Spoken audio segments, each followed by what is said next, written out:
Hello everyone, सलाम, नमस्ते, आदाब, सत श्री अकाल, केम छो, कैसे हैं आप लोग। मैं हूं आपका भाई, आपका दोस्त सुनील यशपाल, और एक बार फिर से आप लोग मेरे साथ हैं आपके अपने चैनल बाबा वुड पे। और अभी मैं हूं थाईलैंड की ब्यूटीफुल सिटी पत्या में, और आज मुझे यहां पर आपसे शेयर करने हैं अपने भाइयों के कुछ एक्सपीरियंस, कुछ ऐसी चीज़ें जो यार आपके ट्रैवल प्लान में जब आप लोग यहां पर आएंगे तो प्लीज़, इनफैक्ट यहां पर नहीं, आप दुनिया के किसी भी कोने में जाएंगे तो आप लोग प्लीज़ इस चीज़ का ज़रूर ध्यान रखिएगा, क्योंकि यार बहुत सारे भाइयों के साथ में यहाँ पर बहुत अलग अलग यहाँ पर उनके एक्सपीरियंसेस हैं, और उनको बहुत सारी ऐसी प्रॉब्लम यहाँ पर फेस करनी पड़ रही हैं कि यार मैं ये नहीं चाहता कि अपनी फैमिली का कोई भी मेंबर या जो भी मेरा भाई या जो भी यार मेरे फैमिली मेंबर आप लोग मेरा वीडियो देख रहे हैं, आपके साथ ऐसा प्रॉब्लम यहाँ पर हो। तो यार यहाँ पर मैं बात करने जा रहा हूँ आपके इंश्योरेंस की, जो आप एक ट्रैवल इंश्योरेंस लेते हैं जिसके अंदर आपका जो कोविड है वो कवर होना चाहिए। आपको पता ही होगा कि यार जैसे थाईलैंड है, थाईलैंड के लिए मिनिमम 50,000 USD का आपके पास में इंश्योरेंस होना चाहिए। और जो यार ये इंश्योरेंस प्लान है यार, ये लेते वक्त आप लोगों को बहुत सारी चीज़ें हैं जिसका ध्यान आपको रखना पड़ेगा, क्योंकि यार यहाँ पर कुछ एक मेरे भाई हैं जिनको यार आपको मैंने पहले कल के ब्लॉग में बताया कि यहाँ पर जो नंबर ऑफ केसेस हैं वो यहाँ पर इंक्रीज हो रहे हैं, और आप लोगों को भी वहाँ पर कहीं ना कहीं ये जानकारी मिल गई होगी कि काफ़ी सारे अपने भाई यहाँ पर पिछले कुछ दिनों में कोरोना पॉजिटिव भी हुए हैं। तो जो भी लोग यहाँ पर कोरोना पॉजिटिव हुए हैं उन लोगों का यार कुछ ना कुछ एक अलग एक्सपीरियंस था यहाँ पर यार, क्योंकि आपको मैंने पहले ही बताया कि यार आप कहीं भी इंटरनेशनल ट्रैवल करते हैं तो जो आप लोग इंडिया की बात करें तो इंडिया में हम लोग एक टाइम पे सोचते हैं कि चलिए ट्रीटमेंट हम लोग इजीली ले सकते हैं। वहाँ पर बहुत सारे गवर्नमेंट हॉस्पिटल्स भी हैं, और जो प्राइवेट हॉस्पिटल्स होते हैं उसके भी जो चार्जेस होते हैं हम लोग अफोर्ड कर सकते हैं, क्योंकि वहाँ पर अपना घर है, अपनी फैमिली है, अपने दोस्त हैं, तो यार बहुत सारे लोगों की हम लोग हेल्प भी ले सकते हैं। लेकिन जब आप लोग अपने देश से बाहर किसी दूसरी कंट्री में ट्रैवल करते हैं तो अपने पास में सबसे बड़ा जो एक हथियार होता है वो होता है इंश्योरेंस पॉलिसी। यहाँ पर सबसे पहले मैं बात कर रहा हूँ अपने एक भाई की, जिनको आज से यहाँ पर 6 से 7 दिन पहले इंडिया वापस जाना था, और जो 72 आवर्स पहले जो एक RT-PCR टेस्ट होता है जो 72 घंटे पहले आपको कराना पड़ता है, और उसकी रिपोर्ट और उसके साथ में एक सर्टिफिकेट आप लोगों को इशू किया जाता है जिसको बोलते हैं यहाँ पर रेडी टू फ्लाई। तो मेरे जो भाई थे उन्होंने अपना जो RT-PCR टेस्ट था वो कराया यहाँ पर बैंकॉक में जाकर, और बैंकॉक में जब उन्होंने RT-PCR टेस्ट कराया तो जो उनका रिपोर्ट था वो आया यहाँ पर कोरोना पॉजिटिव। मेरे उस भाई को वहाँ पर 7 दिन के लिए वहाँ पर हॉस्पिटलाइज किया गया, उनको हॉस्पिटल में आप लोग कह सकते हैं क्वारंटाइन किया गया, और वहाँ पर जो उनका 7 डेज का जो बिल बना, बिकॉज वो एक जिसे कह सकते हैं एक नॉर्मल हॉस्पिटल था, तो वहाँ पर जो उनका बिल बना वो बना लगभग 80,000 बात, 80,000 थाई बात। तो यार मेरे उस भाई के पास में एक इंश्योरेंस पॉलिसी थी, लेकिन यहाँ पर हुआ ऐसा कि यार वो जो इंश्योरेंस पॉलिसी थी उनका कहना ऐसा था कि यार आपको जो ये अमाउंट है आपको वहीं पर ही पे करना पड़ेगा, 80,000 बाद आप लोग वहाँ पर पे कर दीजिए। उसके बाद आप लोग जब यहाँ पर वापस आएंगे इंडिया में तो आप आकर क्लेम कर सकते हैं, और ये जो पैसा है आपको यहाँ पर रिफंड कर दिया जाएगा। लेकिन यहाँ पर यार जो सबसे बड़ी चीज़ थी वो ये थी कि यार चलिए मेरा जो वो भाई है वो कैपेबल था, उसके पास में पैसा था, उन्होंने वहाँ पर वो बिल पे भी कर दिया। लेकिन यार सब लोगों का जो कंडीशन है वो एक जैसा नहीं होता। मेरे बहुत सारे भाई यहाँ पर बहुत लिमिटेड बजट लेकर आते हैं, यहाँ पर ट्रैवल करते हैं, यहाँ पर आकर लाइक आप लोग कह सकते हैं जो अपने हॉलीडेज़ हैं वो एंजॉय करते हैं, तो हर किसी का इतना बजट यहाँ पर नहीं होता है। तो मेक श्योर ये है पॉइंट नंबर 1 आज का, कि आप जब भी इंश्योरेंस पॉलिसी इंडिया से बाय कर रहे हैं तो आप उनसे सबसे पहला क्वेश्चन जो करना है आपको ये करना है कि मान लीजिए अगर हम लोग वहाँ पर जाकर क्वारंटाइन होते हैं, हम कोरोना पॉजिटिव होते हैं, तो जो आपकी पॉलिसी है ये कैशलेस है या नहीं, क्या हमको वहाँ पर कैश पे करना पड़ेगा, या जो भी हमारा जो भी खर्चा होगा, जो भी हम लोगों को वहाँ पर पे करना है वो ये पॉलिसी से हो जाएगा। क्या आपकी जो ये पॉलिसी है इसका जो जिस भी कंट्री में आप ट्रैवल कर रहे हैं वहाँ पर किसी कंपनी के साथ टाई अप है कि नहीं, अगर टाई अप है तो वो कौन सी कंपनी है, और आपको मिनिमम जो एक अमाउंट होता है, मान लीजिए कुछ एक कंपनीज का मिनिमम अमाउंट होता है 500 USD, $500 की। यार $500 तक अगर आपका बिल आता है, लाइक $500 से नीचे तो आपको कैश पे करना पड़ता है, और उसके बाद आप लोग जब वापस आएंगे तो वो लोग आपको वहाँ पर जाकर आप लोग क्लेम करेंगे, आपको आपका पैसा दे देंगे। और $500 से ऊपर अगर आपका बिल बनता है तो यार जो भी आपका पैसा होगा वो कंपनी पे करेगी, आपको कुछ भी पे करने की जरूरत नहीं होती। तो यार अलग अलग कंपनी की अलग अलग पॉलिसीज होती है, तो मेक श्योर यार प्लीज इस चीज का ध्यान रखिएगा। आप जब भी इंश्योरेंस बाय कर रहे हैं तो आप कोशिश कीजिए कि यार उस इंश्योरेंस पॉलिसी के अंदर कौन कौन सी चीजें हैं जो कवर हो रही हैं, और सबसे पहला जो आप क्वेश्चन पूछेंगे वो यही पूछेंगे कि अगर हम लोग वहां पर जाकर एडमिट होते हैं तो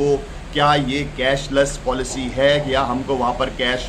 देना पड़ेगा। और इसके साथ मैं अब आपसे बात करना चाहूँगा अपने एक दूसरे भाई की, जिनसे मेरी मुलाकात हुई एक रेस्टोरेंट में खाना खाते वक्त। मेरे जो वो भाई हैं वो है रहने वाले हैं यहाँ पर इंडिया से, अगर आप लोग बात करें तो हरियाणा से, लेकिन वो हैं सिटीजन ऑस्ट्रेलिया के। वहाँ पर वो ऑस्ट्रेलिया में सेटल हैं और वो लोग लगभग 2 से ढाई महीना इंडिया में स्पेंड करने के बाद वो वापस जा रहे थे ऑस्ट्रेलिया वाया बैंकॉक। तो उनका प्लान ऐसा था कि बैंकॉक में मैं 3 से 4 दिन स्पेंड करूंगा और उसके बाद मैं यहाँ से आगे ऑस्ट्रेलिया फ्लाई कर लूँगा। लेकिन जब वो यहाँ पर आए बैंकॉक के अंदर, और यहाँ पर आने के बाद जब उनका पहला RT-PCR टेस्ट जो होता है, जो टेस्ट एंड गो प्लान के अंदर आपको करना पड़ता है, क्योंकि वो यहाँ पर आ गए थे लगभग 22 से 23 तारीख के आसपास, और उनके पास था टेस्ट एंड गो प्लान जो यहाँ पर चल रहा था। तो उनको आते ही यहाँ पर एक RT-PCR टेस्ट कराना था। तो उसी टेस्ट में उनका जो रिपोर्ट है वो यहाँ पर आ गया पॉजिटिव। और मेरे जो भाई थे उनके पास में एक अच्छा खासा अमाउंट था यहाँ पर इंश्योरेंस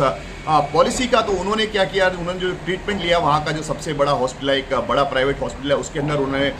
उस लाइक आप लोग कह सकते हैं जो कोविड था उसका उन्होंने ट्रीटमेंट वहाँ पर लिया। और 7 दिन हॉस्पिटल में रहने के बाद जो भाई, अगर आप लोग बिलीव करें तो उनका जो बिल था वो था लगभग 3.5 से 4 लाख बात। तो यार इसमें कोई हैरानी वाली बात नहीं है, क्योंकि हम लोग यार जानते हैं कि आप जितने बड़े हॉस्पिटल में, जितने रेपुटेटेड हॉस्पिटल में आप लोग ट्रीटमेंट कराना चाहते हैं, ट्रीटमेंट का जो कॉस्ट है वो उतना ज़्यादा हो जाता है। अगर आप लोग पिछला सिनेरियो देखें तो एक भाई जिसने 7 दिन के ट्रीटमेंट का दिया लगभग 80,000 बात, और उसके सामने एक दूसरे भाई हैं जिन्होंने एक बड़े प्राइवेट हॉस्पिटल में जो उनका बिल था वो बना लगभग 3.5 से 4 लाख बात। लेकिन इस भाई के साथ में एक एडवांटेज था इनके पास में। मैं ऐसा नहीं बोल रहा हूँ कि यार आप लोग भी ऐसा कीजिए, लेकिन वो जो एडवांटेज था वो ये था कि मेरा जो ये भाई थे इनके पास जो इंश्योरेंस था वो था एक्सा सबायती। और एक्सा सबायती एक लाइक थाईलैंड का ही कंपनी है। तो उन्होंने जो एक्सा का इंश्योरेंस, जो मैं आपके साथ पहले भी शेयर कर चुका हूँ, उन्होंने एक्सा का इंश्योरेंस इंडिया से बाय किया था। लाइक आप लोग ऑनलाइन बाय कर सकते हैं अगर आप लोग करना चाहें तो। यार तो मेरा उन भाई से जब बातचीत हुआ तो वो भाई ने मुझे बताया कि वो कोई और इंश्योरेंस लेने वाले थे, लेकिन उन्होंने इंश्योरेंस लेने से पहले गूगल पे सर्च किया कि थाईलैंड अगर हम लोग जा रहे हैं तो थाईलैंड के लिए जो सबसे बेटर ऑप्शन है अपने पास में क्या है। तो उन्होंने देखा कि यार वहाँ की एक लोकल कंपनी है, और क्योंकि यहाँ पर जो थाईलैंड एक्सा जो एक इंटरनेशनल आप लोग बात करें तो इंटरनेशनल कंपनी है इंश्योरेंस के लिए। अगर आप इंश्योरेंस पॉलिसी की बात करें तो यहाँ पर जो उनका टाइप है वो है सबायदी के साथ में। तो उन्होंने जो इंश्योरेंस लिया वो लिया यहाँ पर एक्सा सबायदी, और वो उनको पड़ा लगभग 1100 थाई बात का। और वो पॉलिसी था यहाँ पर 7 से 10 दिन का। लाइक एग्जैक्ट जो डेज है मैंने उनसे नहीं पूछे, like I am sorry for that. मैं उनसे वो भी जल्दी आपकी मैं इनफैक्ट उनसे मुलाकात भी कराऊंगा, जो जिस भाई की मैं आपसे अभी फिलहाल यहाँ पर बात कर रहा हूँ। लेकिन उनको जो एडवांटेज था, उनको एडवांटेज ये मिला कि जब उनका बिल बना 3.5 से 4 लाख थाई बात, तो हॉस्पिटल का कहना ऐसा था कि भाई आपका जो ये इंश्योरेंस जो पॉलिसी है ये यहाँ का लोकल कंपनी है, तो जो आपका ये पैसा है, जो आपका ये क्लेम है, हम लोग उनके साथ में सेट कर लेंगे। आप सिर्फ यहाँ पर एक साइन कर दीजिए। मेरे उस भाई ने वहाँ पर सिर्फ एक साइन किया और उसका जो पूरा का पूरा जो अमाउंट था वो वहीं के वहीं सेटल हो गया, और उन्होंने मेरे भाई को वहाँ से डिस्चार्ज भी कर दिया है। तो फिलहाल मेरे जो वो भाई हैं वो अभी इस समय यहाँ पर पतिया सिटी में ही मौजूद है, और बहुत जल्दी मैं आप लोगों की उनसे मुलाकात भी कराऊंगा, क्योंकि उनका जो एक ये एक आप लोग कह सकते हैं इट्स अ काइंड ऑफ यार एक कोविड होना किसी के लिए भी अच्छी बात नहीं है। तो यार आप लोग कह सकते हैं कि एक बैड एक्सपीरियंस था, लेकिन इस बैड एक्सपीरियंस के अंदर जो एक आप लोग कह सकते हैं एक अच्छा एक्सपीरियंस, एक गुड एक्सपीरियंस जो उनका रहा वो रहा यहाँ पर एक इंश्योरेंस पॉलिसी, जिसके बारे में वो ऐसा सोच रहे थे कि यार अगर मैंने वहाँ से पॉलिसी बाय कर ली होती तो मुझे 500 से 600 रुपये की पॉलिसी पड़ती, और वही जो पॉलिसी थी उन्होंने खरीदी 2200 से 2300 रुपये की। अगर आप लोग यहाँ पर 1100 थाई बात की बात करें तो उन्होंने सोचा कि पहले यार मैंने ये वेस्ट ऑफ मनी कर दिया, लेकिन ये जो थोड़ा सा एक्स्ट्रा पैसा उन्होंने पे किया उस पैसे ने उनका एक अच्छा खासा अमाउंट यहाँ पर सेव कर लिया। तो यार ये था आज का पॉइंट नंबर 2 कि जिस टाइम पर आप लोग पॉलिसी बाय करते हैं तो प्लीज़ उस समय आप लोग 200, 400, 500 रुपये मत देखिए, क्योंकि आप आपके टूर के लिए एक अच्छा खासा पैसा ऑलरेडी इन्वेस्ट करके आप बैठे होते हैं। एक अच्छा खासा पैसा आप ऑलरेडी इन्वेस्ट कर चुके होते हैं। टिकट्स के लिए आप लोग बात करें, आप लोग होटल्स के लिए बात करें तो यार अभी तो बहुत सारी फॉर्मेलिटीज़ हैं जिनको पूरा करने के लिए एक अच्छा खासा अमाउंट आपका स्पेंड हो जाता है। अगर आप किसी भी कंट्री में ट्रैवल करना चाहते हैं तो इंश्योरेंस लेते वक्त प्लीज़ कंजूसी मत कीजिए, थोड़ा सा दिल बड़ा रखिए और एक अच्छा सा प्लान आपके लिए सिलेक्ट कीजिए। क्योंकि मैं ऐसा नहीं बोलता हूँ कि यार अपने इंडिया में ऐसी कंपनीज नहीं है जो आपको ऐसे प्लान नहीं दे सकती, ऐसी कंपनीज नहीं है जो आपको यहाँ पर बैठे बैठे आपका क्लेम जो है वो सेट नहीं कर सकती। लेकिन उसके लिए क्या होता है यार, हर कंपनी के अलग अलग प्लान्स होते हैं। आप लोग बात करें तो यार एक प्रीमियम होता है या फिर यार गोल्डन कह सकते हैं आप लोग, अलग अलग तरह के अलग अलग किस्म के प्लान्स होते हैं। तो प्लीज़ आप लोग सारे प्लान्स को कंपेयर कीजिए। हो सकता है किसी प्लान के लिए आपको 200 रुपये, 300 रुपये, 500 रुपये एक्स्ट्रा देने पड़े, लेकिन वो 200, 400, 500 रुपये आपका एक अच्छा खासा अमाउंट सेव कर लें अगर आपके साथ कुछ मिस हैपनिंग होती है, अगर आपके साथ कुछ ऐसी प्रॉब्लम होती है तो। और अब अपने यहाँ पर बात करेंगे अपने एक तीसरे भाई की, जिनका आज सुबह में मुझे लगभग 7:30 बजे में फ़ोन आया था। तो यार मैं सोया था, लेकिन उनका जब फ़ोन आया तो मैंने उनका कॉल रिसीव किया। तो मेरे भाई का कहना ऐसा था कि बाबा आज मेरी फ़्लाइट थी यहाँ से रिटर्न जाने की, लेकिन हम लोगों ने जो RT-PCR टेस्ट कराया था यहाँ पर, जो RT-PCR टेस्ट का जो रिपोर्ट आया है उसमें मैं कोरोना पॉजिटिव हो गया हूँ, तो मैं अभी क्या कर सकता हूँ। तो यार मैंने मेरे भाई से सीधा सीधा एक ही चीज़ बोली कि यार मेरे भाई अगर आप कोरोना पॉजिटिव हैं तो प्लीज़ आप सबसे पहले जो आपका होटल है आप उनको इन्फॉर्म कर दीजिए कि यार मेरा जो RT-PCR टेस्ट का जो रिपोर्ट आया है वो यहाँ पर आया है कोरोना पॉजिटिव। तो जो होटल है वो आगे आपको क्या करना है, आपको कौन से हॉस्पिटल में जाना है वो आपको बताएंगे, आपको किससे मिलना है, किससे कांटेक्ट आपको करना चाहिए। तो यार उनका कहना ऐसा था कि बाबा अगर आप किसी हॉस्पिटल के बारे में जानते हैं तो प्लीज़ आप मुझे बताइए। तो यार मैंने उनको एक हॉस्पिटल सजेस्ट कर दिया, जो यहाँ ने बोला भाई कि अगर आप लोग इस हॉस्पिटल में जाते हैं, आप इस हॉस्पिटल में जाके डॉक्टर से कंसल्ट करते हैं, आप मिलते हैं, तो इनकेस अगर मान लीजिए आपको क्वारंटाइन भी किया जाएगा तो जो ये हॉस्पिटल है यहाँ पर जो आपका खर्चा है वो सबसे कम आएगा, और जो लाइक वहाँ पर जो ट्रीटमेंट है वॉज रियली गुड। तो मेरे उस भाई का कहना ऐसा था कि ज़रूर मैं उस हॉस्पिटल में वहाँ पर चला जाऊँगा और वहाँ पर जाकर एक बार डॉक्टर से भी कंसल्ट कर लूँगा। तो यार मेरा जो सवाल था अपने भाई से वो ये था कि क्या आपके पास में इंश्योरेंस पॉलिसी है, आपने इंश्योरेंस पॉलिसी लिया था। तो यार उनका जो जवाब है वो सुनकर आप भी एक बार तो ज़रूर सोच में पड़ जाएंगे कि यार ऐसा हमको करना चाहिए या नहीं करना चाहिए। तो यार मेरा जो वो भाई था उसका जो इंश्योरेंस पॉलिसी था वो आज ही ख़त्म हो रहा था यहाँ पर सुबह, क्योंकि उनकी पॉलिसी का आज लास्ट डे था। तो आप लोग समझ सकते हैं कि अगर मान लीजिए उनका आज पॉलिसी का लास्ट डे है और उनका जो कोविड है वो यहाँ पर डिटेक्ट हो चुका है आज के दिन में, और मान लीजिए कि उनका जो ट्रीटमेंट है वो कल से यहाँ पर स्टार्ट होता है, वो कल से यहाँ पर हॉस्पिटलाइज होते हैं, तो यार उसमें पॉलिसी आपको लगता है कि क्या वो लोग रिस्पॉन्सिबल होंगे, क्या वो लोग वो जो क्लेम है उसको सेटल करेंगे? क्योंकि एज पर अगर आप लोग हॉस्पिटल देखेंगे तो उनका जो ट्रीटमेंट का जो डेट होगा वो होगा यहाँ पर कल से शुरू होगा। तो यार जो उनका पॉलिसी वो आज यहाँ पर फिनिश हो जाएगा। तो आई डोंट थिंक सो कि यार कोई भी कंपनी, मान लीजिए अगर आपका ट्रीटमेंट हो सकता है अगर आज स्टार्ट होता है मान लीजिए आज की डेट में, तो शायद एक टाइम पे वो कंपनी आपको जो क्लेम है वो लाइक आपका जो क्लेम है वो आपको पैसा दे भी देती, लेकिन आपका जो ट्रीटमेंट है मान लीजिए वो यहाँ पर कल से स्टार्ट होगा, कल की डेट से स्टार्ट होगा, तो उसके ऊपर वो डेट भी मेंशन होगा कि आप कौन सी डेट को यहाँ पर हॉस्पिटलाइज हुए थे, कब से आपका ट्रीटमेंट स्टार्ट हुआ है। तो कंपनी आपको सीधा बोलेगी कि आपका जो लाइक जो इंश्योरेंस है वो इस डेट को खत्म हो चुका था, तो अभी हम लोग रिस्पॉन्सिबल नहीं है। तो यार वो पूरा का पूरा जो अमाउंट है वो आपको खुद ही सेटल करना पड़ेगा। लेकिन मेरे भाई के सिनेरियो में एक चीज़ हुई कि यार मेरे भाई ने जब जाकर डॉक्टर से कंसल्ट किया यहाँ पर, और बहुत सारी जगह पर उन्होंने बात भी करी, वो जाकर मिल के भी आई, बहुत अच्छी चीज़ है यार, क्योंकि मैंने आपको कल भी ये चीज़ बताई थी कि यार प्लीज़ घबराइए मत, और अगर पॉजिटिव है तो छुपाइए मत। तो मेरे भाई ने बिल्कुल नहीं छुपाया, उन्होंने डॉक्टर से बात करी, तो डॉक्टर ने उनको ऐसा बोला कि फिलहाल आप आपके जो होटल है आप लोग आप आपके होटल में स्टे कीजिए, आपका जो स्टे है आप एक्सटेंड कर दीजिए, और होटल से आप कोशिश कीजिए कि आप होटल से बाहर मत निकलिए। क्योंकि मेरे भाई के जो सिम्टम्स हैं, अगर आप लोग कोविड की बात करें तो उनको कोई भी सिम्टम ऐसा नहीं था जिसको देखकर ऐसा लगे कि वो कोविड पॉजिटिव है, क्योंकि उनको कोई भी खांसी, जुकाम, सर्दी या बुखार कुछ भी ऐसी कोई प्रॉब्लम नहीं थी। तो बिल्कुल एकदम नॉर्मल थे, बदन में कोई किस तरह का दर्द नहीं। तो कभी कभी होता है कि यार एक आप कह सकते हैं कि यार इनिशियल स्टेज पर पता चल गया कि शायद वो कोविड पॉजिटिव है, तो डॉक्टर्स ने भी इस चीज़ का ध्यान रखा। तो उन्होंने फिलहाल उनको एडवाइस किया कि आप आपके होटल का जो स्टे है आप बढ़ा दीजिए। लेकिन यहाँ पर एक चीज़ ये हुई कि यार मेरे भाई का आज यहाँ से रिटर्न था, तो उनको वो जो फ्लाइट था उनको कैंसिल कराना पड़ा, और उसके साथ साथ जो होटल का बुकिंग था उन्होंने आगे उसको भी उनको बढ़ाना पड़ेगा। और इसके अंदर जो सबसे बड़ा माइनस पॉइंट था वो यहाँ पर ये हो गया कि यार बहुत सारी कंपनीज है वो आपका जो क्लेम है, जो आपका ट्रीटमेंट का क्लेम आप लोग कह सकते हैं, क्वारंटाइन पीरियड का जो क्लेम है वो तभी सेट करती है जब आप हॉस्पिटलाइज होते हैं, आप हॉस्पिटल में एडमिट होते हैं, तो तभी आपको वो पैसा मिलता है। अगर आप लोग होटल में क्वारंटाइन होते हैं तो उसका जो पैसा है वो इंश्योरेंस कंपनी आपको नहीं देती है। तो यहाँ पर शुरू होता है अपना पॉइंट नंबर 3, जिसका आपको हर हाल में ध्यान रखना है। प्लीज़ आप लोग यार थोड़ा सा पैसा बचाने के चक्कर में ऐसा रिस्क मत लीजिए, क्योंकि मेरे बहुत सारे भाई हैं यहाँ पर जो एक हफ्ते के लिए ट्रैवल करते हैं तो वो एक हफ्ते का ही इंश्योरेंस लेते हैं, जो 15 दिन के लिए आते हैं वो 15 दिन का ही इंश्योरेंस लेते हैं। यार ऐसा बिल्कुल मत कीजिए, क्योंकि यार मान लीजिए अगर आप 15 दिन का ही इंश्योरेंस लेके आते हैं और 15वें दिन आपको कोई ऐसा प्रॉब्लम फेस करना पड़ जाए तो 16वें दिन से आपका जो इंश्योरेंस है वो बिल्कुल खत्म हो चुका होगा। जिस टाइम पे आपका ट्रीटमेंट स्टार्ट होगा, जिस टाइम पे आपको आपके इंश्योरेंस की जरूरत होगी, उस टाइम वो इंश्योरेंस आपके पास नहीं होगा। तो प्लीज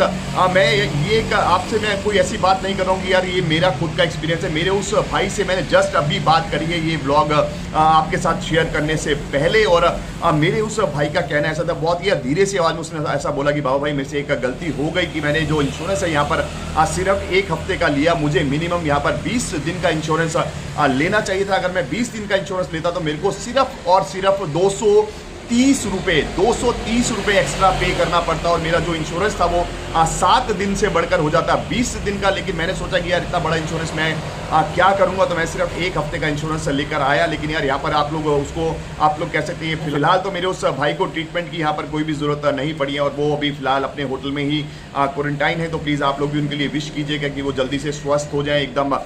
फिट हो जाए, और यहाँ से वापस अपने घर के लिए एक बार फिर से वो यहाँ से ट्रैवल करें और आप लोगों के साथ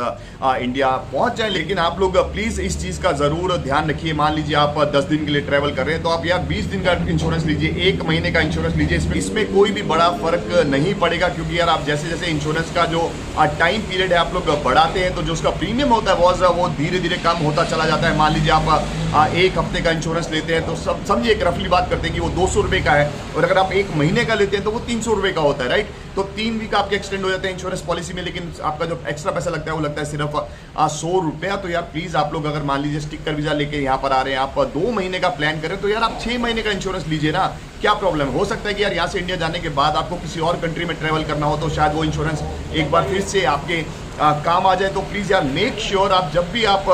किसी भी कंट्री में ट्रैवल कर रहे हैं, मैं आपसे एक बार फिर बोल रहा हूँ, मैं सिर्फ थाईलैंड की बात नहीं कर रहा हूँ, मैं बात कर रहा हूँ आज आपसे। आप इंटरनेशनल जब आप लोग ट्रैवल करते हैं तो प्लीज़ आप लोग इन चीज़ों का ध्यान ज़रूर रखिए। सबसे पहला जो पॉइंट मैंने आपको बताया, आपको ध्यान रखना है यहाँ पर कि जो आपकी जो आप पॉलिसी बाई कर रहे हैं उस पॉलिसी से आप उनसे आप डिटेल लीजिए कि जो ये पॉलिसी है कैशलेस है कि नहीं। अगर इनकेस हमको उस कंट्री के अंदर कुछ होता है तो आपका